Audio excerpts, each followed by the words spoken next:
All right, guys. Hey, welcome to the Church Brand Guide. My name is Michael Persad. I'll be your host today. This is where I want to serve you as your virtual communications director. We're going to be jumping into a topic today that I'm really excited about as we unpack Donald Miller's book called Building a Story Brand. It's a really big idea right now that's out in the marketing world, not just in church world. In fact, primarily in business world, but I feel like churches need to know about this.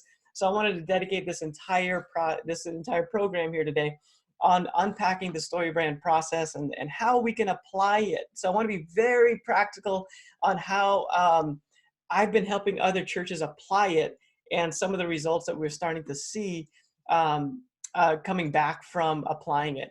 So first of all, let me set up this conversation today. This is where I want to serve you as a virtual communications director to help you become your church's brand expert. I want you to help turn strangers into contributors and to steward your resources well so you say yes to the right things. Ultimately, that'll result in more guests showing up at your church, more life change taking place, and more people contributing to the vision of your church. This is our process, and always like to unpack it because most church leaders come into marketing and branding confused. You don't know exactly how it all works, and that's okay. You're called to be a pastor.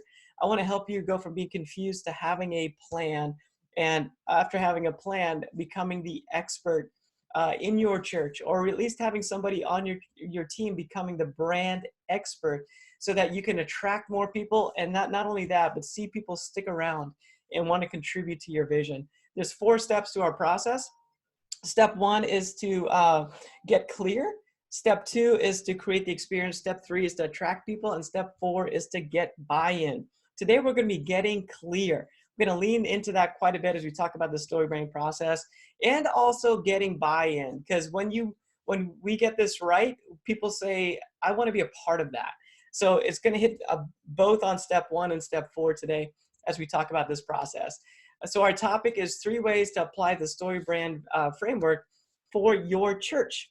Again, my name is Michael Persad with Church Brand Guide. You can go to churchbrandguide.com to check out all the resources I have there to help you build your brand. There's a bunch of free stuff you can download, including there's a 5-step church marketing program that I want to take you through to help you do that. It's all free. So feel free to jump in there and grab that free content to help you out. There's a questionnaire that I've gotten amazing feedback on. If you're looking to rebrand your church, download that questionnaire. It'll really make you think. Go through it with your team. You can follow me on Church Brand Guide on Facebook, Instagram, and YouTube. So the problem that we have in church world is that people are confused about why they need your church. So people outside of your church, in the community, they don't understand why they need your church. And we have to get this clarity so that we can tell them what it is that we provide for their life. So in marketing world, we're always trying to answer the question, what's in it for me? It's just a question that all of us have internally. We're always asking, what's in it for me? And we're trying to make decisions on, if I say yes to this thing, I'm probably saying no to that thing. So why should I say yes to whatever you're pitching me? The solution for our church is that we need to position ourselves as their guide to help them become the hero of their story. I think that is the power of the book that Donald Miller released when he talks about being the guide. So here's the process of building a story brand. Here's what it looks like. First of all, there's a character in any sort of marketing or branding conversation. Donald Miller's a writer. He's a professional writer, been a writer for a long time. So he's applying a lot of writing principles, not just writing, but really storytelling principles that they use in the movies as well as in writing books to really engage with people and cause them to pay $12 to go see a movie. There's a formula behind that movie, and Donald Miller unpacks that formula in light of our churches, our businesses, so that we can invite people into something that they want because of the clarity that we're providing. So the formula basically looks like this. First of all, there's a character, and that character has a problem, and they need a guide. And the guide has to provide them with a plan. And once they have the plan, there's a call to action, the next step they need to take. And then once they do that, they're gonna see a result. And that result is either gonna be failure or success. Now, all the great movies that we know, they have this formula kind of baked in, and we see it, but we don't recognize it. But take Rocky Balboa. Rocky wants to be the champion. He doesn't know how to do it. He's not strong enough. He's not fast enough. He doesn't know how to defeat Mr. T in I think it was Rocky 3. So he gets a guide, Mickey, his coach, the old scruffy guy. And Mickey says, hey, listen, you got to get stronger. You got to get faster. You got to chase some chickens. And so Rocky does it. He gets training. And there's a great music that goes in the background that we all know and love. And then Rocky is able to get strong enough, fast enough, so that he's able to defeat the world champ at the time to now become the world champ. It's Luke Skywalker who wants to defeat the evil empire, who finds Yoda to train him to be a Jedi master. And then once he gets trained, he's able to defeat the empire by defeating Darth Vader, who is, by the way, his father. It's a great story. We pay a lot of money to see these stories all the time. There's Haymitch in the Hunger Game. He's the guide to Katniss, who wants to win the Hunger Games.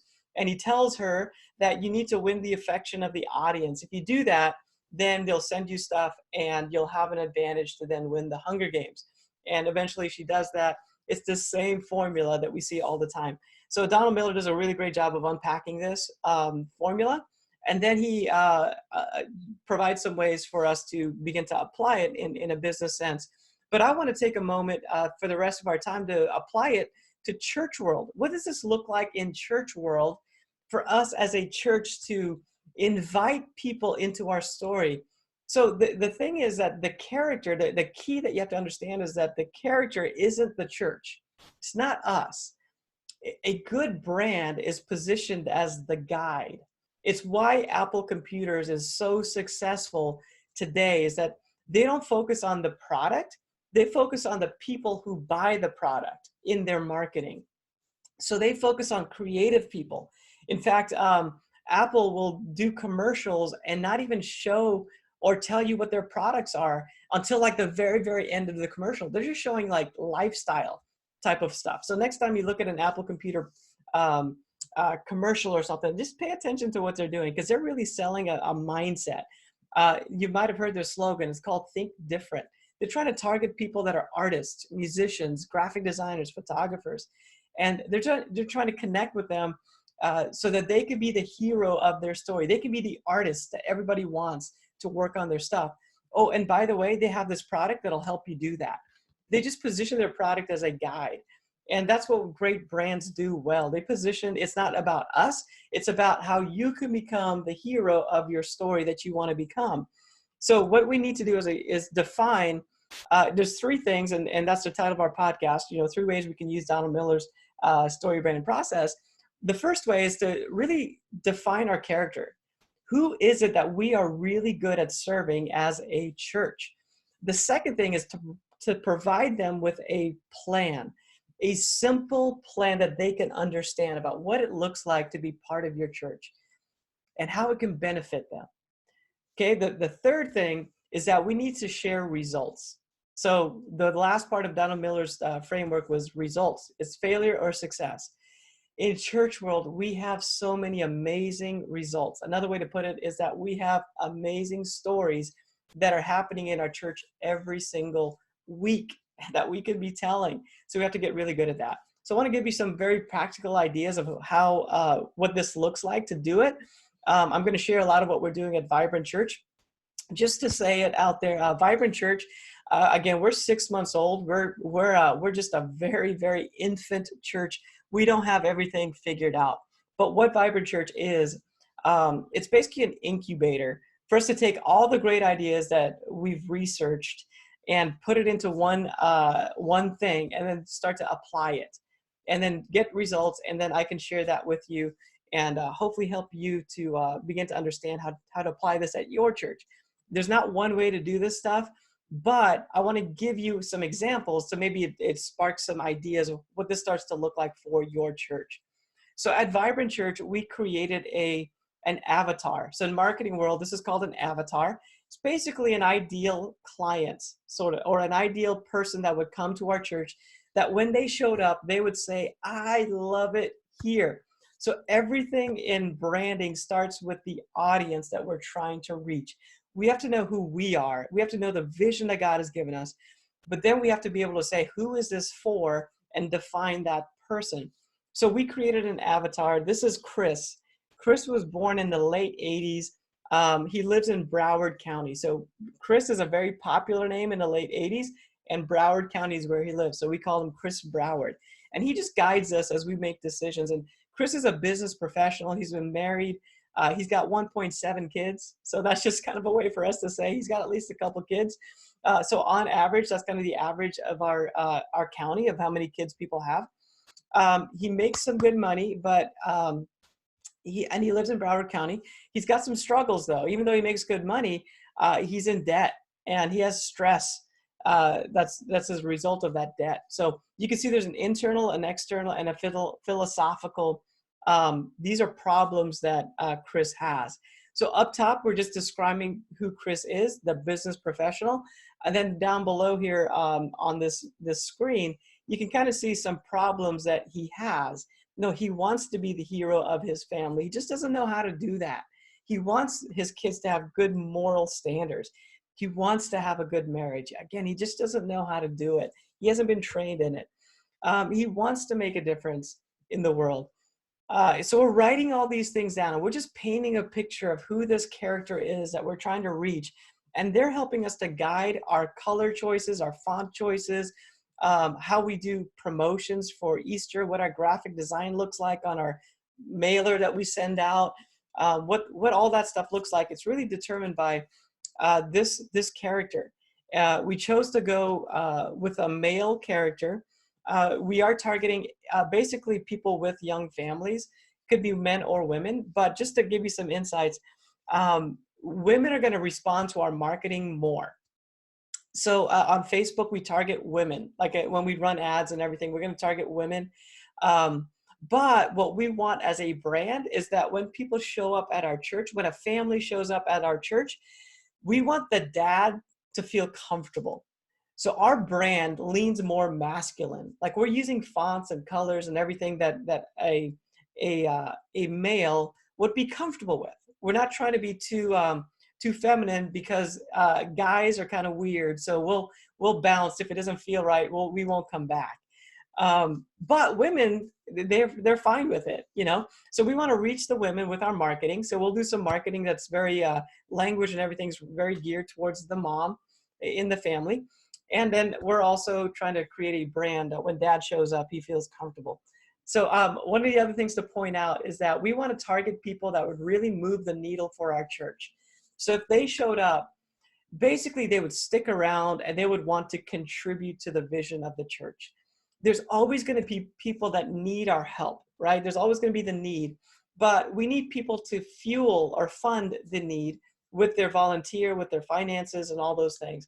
So we know that young families, if they came to our church, they're going to love it. Like we've invested a lot into kids ministry. We've invested a lot into our environments and our service experience. So if they showed up with their kids, man, they're going to love it at our church. And they would want to stick around because their kids are going to love it. Their kids are going to say, I want to go back to church. And their kids are going to learn stuff, and the mom and the dad are going to be thrilled. So if they love our church, they're going to stick around. They're going to give. When their kids are being helped, they're more likely to give financially to support it. So this is kind of on a business side. We're just having this conversation on the business side. On a spiritual side, let me just say it just to say it. Anybody that breathes is welcome at our churches. I think you would agree with me with that. And that's absolutely what we're talking about. If you show up, man, you are welcome at our church. We're not going to turn anybody away. But when it comes to our marketing, we're going to be way more effective with our marketing dollars if we have this clarity to say, this is the character that we can really help in life. And the beautiful thing is that when we're clear about this, it's kind of like a bullseye. There's a target in the middle that we're aiming for, but the outside rings of that bullseye will be attracted to our church. We see older people that are single. We see younger people. Right now, we're having younger people that are in their early 20s showing up at our church, and we don't really know why, but they just show up and they like our church. But we're not marketing to them. They just like what they see. And it really, what it is in marketing world, it's the clarity. Like, we look great because we're not confusing. And people that are not necessarily targeted by our marketing, they like it because it looks great. It just feels right. So it's kind of this weird thing of how it works. When you are focused, people that you're not even focusing on start to show up. So yeah, so we have to figure out our character, what their problems are, define that so that we can use it as a guide. The second part of that is to have a plan, and the plan has to be simple. So in Donald Miller's book, he talks about the guide having empathy. So just think about this as a pastor. If you're the pastor on this call, what is it based on your life experience that you really lean into when you present the gospel? What I've noticed, and again, I'm not a pastor, just to say that I'm not a pastor. I've just been around church world for a really, really long time. I'm a student of church world.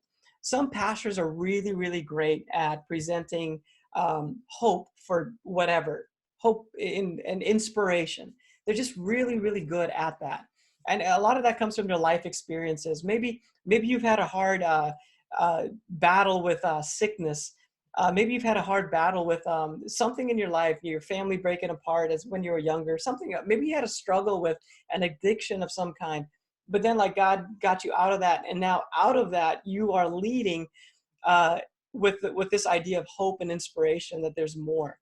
Maybe you're a pastor that's really good and practical. Like you're kind of a CEO mindset of like, man, I'm going to help you step 1, step 2, step 3, step 4, and I'm going to help you like move along on your process. That's how you approach ministry, is that you're really good at providing practical next steps. In fact, Pastor Brandon at Vibrant Church, that's kind of how he's wired. He's kind of this next step type of guy, very practical in how he preaches. Does a little bit of inspiring, but a lot of it is just like, man, here's what you need to do. Maybe you're really good at building an organization. Maybe your gifting is you really are good at bringing people together and structuring it so that people come together and they do amazing things together. So I guess what I'm trying to say is this: your plan is going to be based on how God wired you, the vision He's given you, and what you emphasize is going to be based on that. So pay attention to it. Don't try to be something that you're not. If you're not super inspirational, it's going to be really hard for you to be an inspiring pastor and, or leader or an inspiring church. But if naturally you're a church that provides next steps, then do that. If you're a church that, so anyway, I think you get the idea. Let me go into this framework. This is a great framework that works for any church. You can customize it however you need to. But the simple plan for most churches is this. Step 1 is to know who God is. Know God, get into a relationship with Him. Step 2 is to get into a relationship with other people. So get connected in the church. Step 3 is to grow, or to be discipled is another way to put it. And step 4 is to get on a serve team, or to serve in the local church. So a good, healthy church does these 4 things really well. And really, this is what it means to be part of a church. You get to know God, you get to get into relationships with other people, you grow spiritually, or maybe in actual mental skills as well. And then you serve. And really, if we presented that to the community and said, hey, listen, this is what it means to be part of our church, there's 4 things.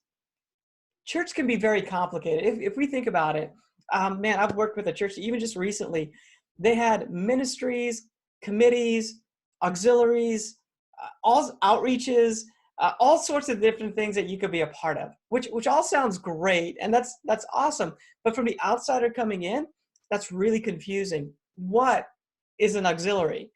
How do I get on a committee? What's the committee do? Like, it gets to be really confusing. So we can simplify as much as we can. That's going to really help people say, I get it. I understand it. When you confuse people, you lose people. When they can understand you quickly, they decide to buy into what you have to offer. So help them understand quickly, hey, this is a place where we get to know God, we get into a relationship, we grow and we serve. And really, that's the simple part of it. Knowing God is our weekend services. Relationships are found in our groups. Growing is in we have a discipleship program or maybe a membership program. And then serve is part of our teams. Like you get on a team and you serve. And that's how we do it. Like it's that simple. And then you can help people take next steps. You know, this is really easy for everybody to take next steps. So let me tell you about Eddie real quick. Eddie's a guy that goes to our church. He fits our demographic that we just talked about. He's married, but in the process of a divorce, or really deciding how to take that whether or not to take that next step. And we're just trying to walk him through this process. He's part of my small group, and anyway, he's been coming to weekend service, but his next step is to go to he's part of a small group because he's in my group. And then his next step is to go to growth track. So we're encouraging him. My next step for him is like, hey, I want you to really think about going to growth track, and then ultimately to serve somewhere in the local church, because that's going to help you just become better and really achieve what God has for you, to really get what God has for you. So he kind of has some clear next steps that he can take that are easy. It's not hard for him to understand. If he wants to really experience the better story that God has for him, then through our church, he's already done step 1 and step 2. Now he just needs to go on to step 3 and then step 4, and then he'll start to really see some benefits in that. And then the reason why this framework looks like it does is that once you go through this yourself, now we want you to help other people go through this, and it just continues to go after that. So that's the simple plan. Again, if you have questions, I'm trying to go through this kind of fast so that I can get through everything, but feel free to chat me the questions, and I will pause here in about 5 minutes so that we can do some Q&A if you have some at the very end. All right, the final piece is the results. So we want to share results. Results are basically stories of what's happening in our church. And we need to get really, really good at sharing stories in our church. Share them from the stage, share them on social media, share them in team meetings, everywhere you can think of. Like, make sure you're collecting stories and sharing stories. This is a basic formula of how you can tell a great story. This, again, just a guideline to help you do this. Basically, you start with a problem and unpack what that problem was. Use feelings as much as you can. So words that say, I felt afraid, I felt alone, stuff like that. And it really helps people to connect with you when you do that. Then go from the problem to the solution. So how is it that you found a solution to your problem? And then finally, the result, like how's your life different now? So another way to put it is life before Jesus would be the problem. Your solution would be how you met Jesus. And then the result would be, how has Jesus changed your life? So if you're going to ask somebody their story, like, hey, what's your life like before Jesus? How did you meet Jesus? Now, how has Jesus changed your life?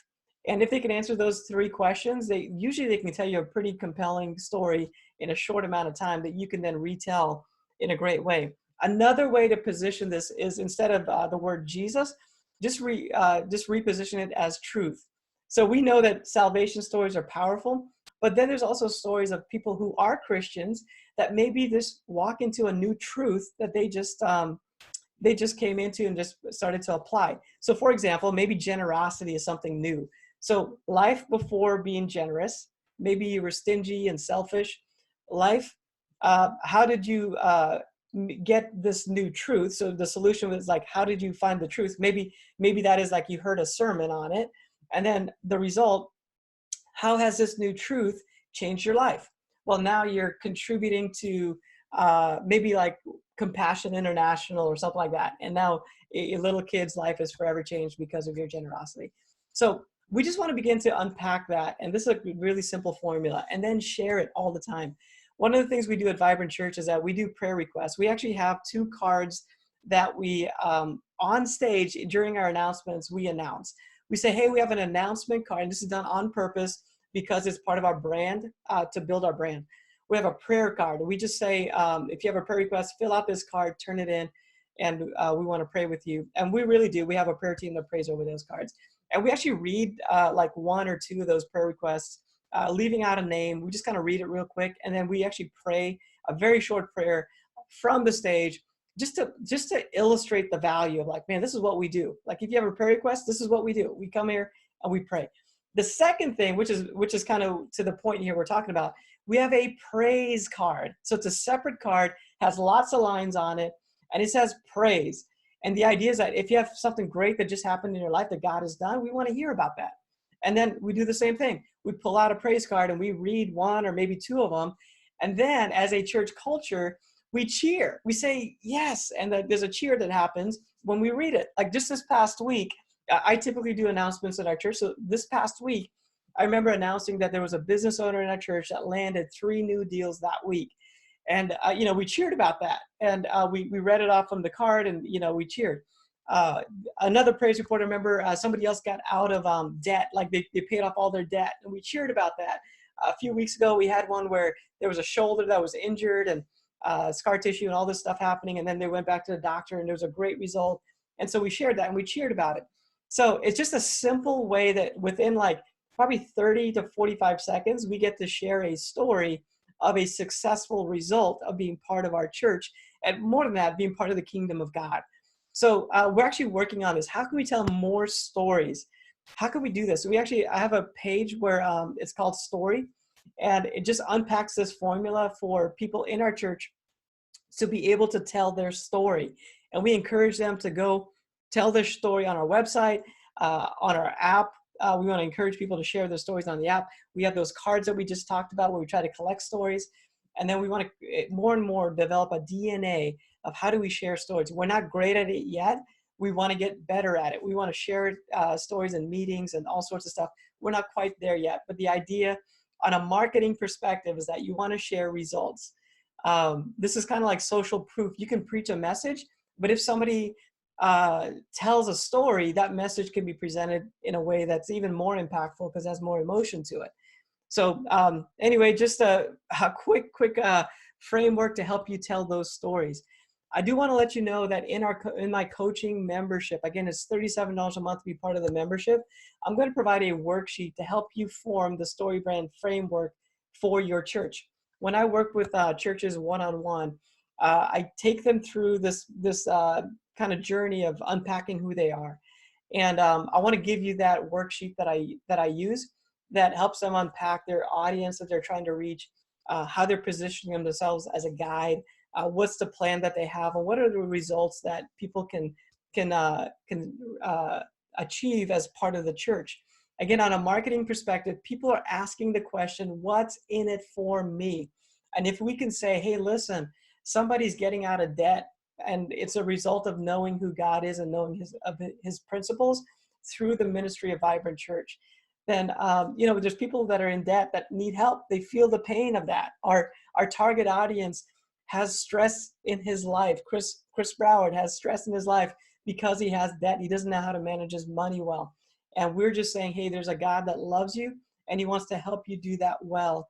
And there are people in our church that are succeeding. And we want you to be part of this.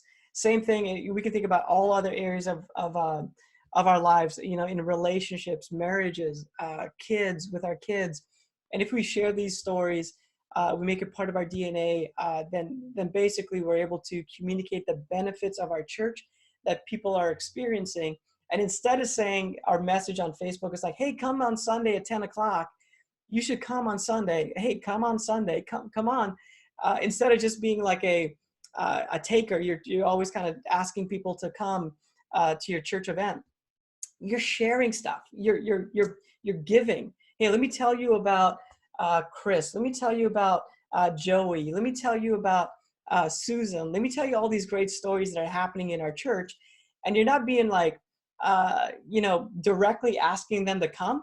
But what you're going to see is that people want to come because of the amazing stories that are being shared throughout your social media or throughout your website or even just from the stage. They want to come back and be a part of it. They want to see those results in their lives.